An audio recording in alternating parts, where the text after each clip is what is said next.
Very sir nice. మీరు విజయవాడలో పునుగులు ఎప్పుడైనా ట్రై చేశారా?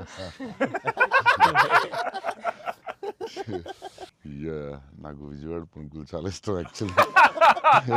ప్రమోద్ వాళ్ళ ఇంటి దగ్గరే ఉండేది. ఒక సమ్మర్ హాలిడేస్ ప్రమోద్ నేను best friends, cousins and best friends.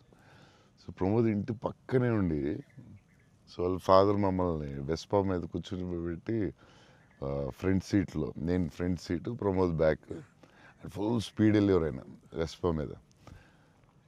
వెళ్ళి ఆ పునుకుల దగ్గర తీసుకెళ్తే అసలు still I remember that. Vijayawada వెళ్ళినప్పుడు కార్లో కూర్చుని మెల్లగా పునుకులు తిందామా అని. Too good. నేను అసలు అలాంటి పునుకులు ఎక్కడ తినలేదు లైఫ్లో. స్మాల్ చిన్న దాంట్లో పెట్టి దాని మీద చట్నీ వేసి, ఇంకా నాకు వాటర్ వస్తుంది. బజ్జీలు అన్నీ సూపర్, కానీ ఆ పునుకులు మాత్రం ఎక్సలెంట్, అసలు ఎక్సలెంట్ అండ్ ఎక్సలెంట్. పునుగులు is an emotion sir.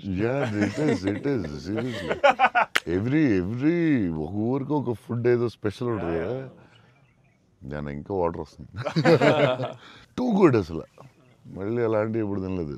So Vijayawada దారిలో వెళ్ళినప్పుడు, షూటింగ్ వెళ్ళినప్పుడు అక్కడ ఆకి పునుకులు తిందామంటే, నేను అన్ని నైట్ ట్రావెల్ చేస్తాను.